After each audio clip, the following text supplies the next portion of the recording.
And I know there are some people that have said, I cannot worship because the worship is not good. What do you have to say to those people? I'm calling those people out. Dang! Wow. Yo.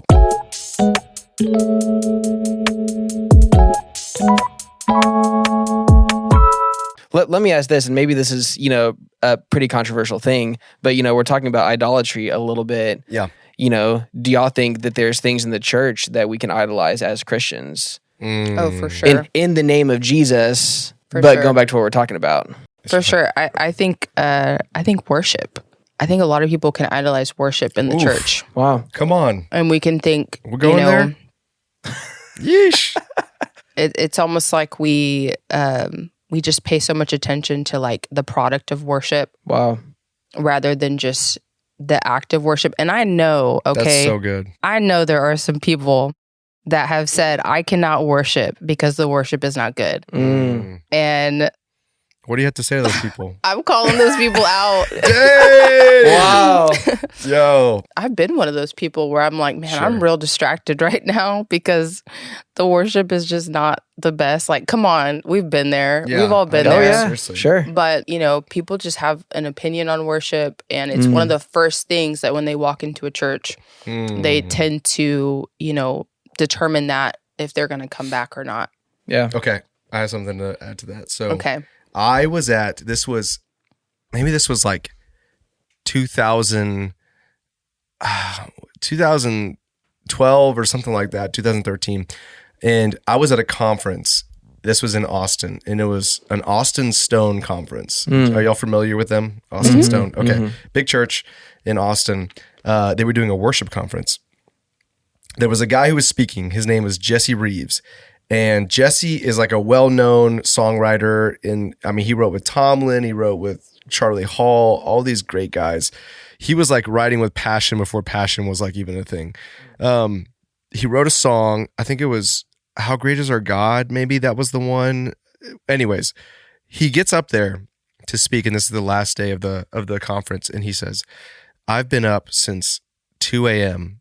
praying and like just wrestling with this word that God gave me that I didn't want to give, but I feel like I'd be disobedient if I wasn't giving this to y'all. And he said, my heart breaks because the Lord is telling me that we as a worship culture, we as a church are turning and we're worshiping worship. Wow. Instead of worshiping who the worship is for.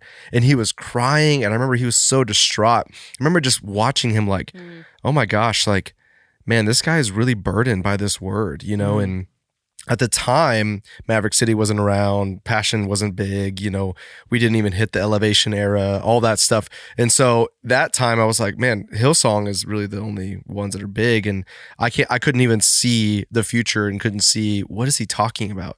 And then I think now, like what you're talking about, we can worship things in the church so easily. And I think worship has definitely become that.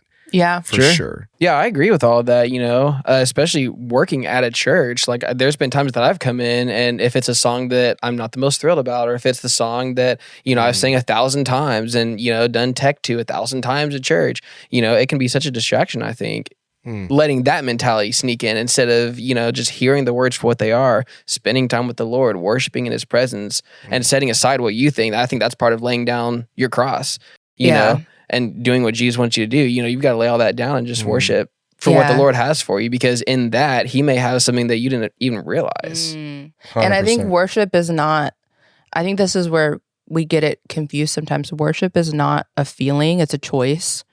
It's not about our preferences. It is the choice to thank God for what he has done, for what he will do, and for what he already has given us and his grace. So I think we can step in with a lot of, preferences or even things that we're just like, we're thinking about, and it's the time to make a choice that we are worshiping a God that is choosing to have a relationship with us and literally choosing to save us. Wow. And I don't think we think about the magnitude of like, it should be easy to worship our God.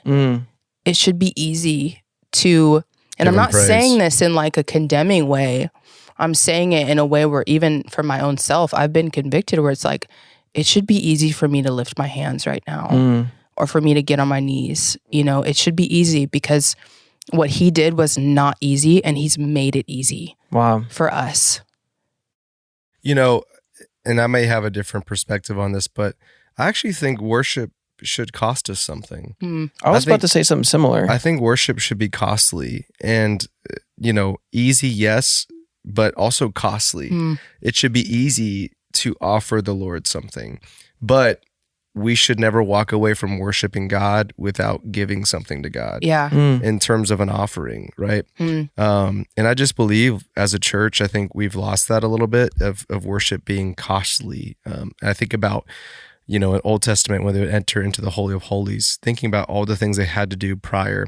And if they had any sin on them, they'd be smited, dead. You know, it's costly. And so I think for us, I think we can worship so easily because we've lost the significance and the importance of it costing us something. Yeah, I was going to say something similar. That I think the Psalms just teach us that worship can be in the spectrum of emotions.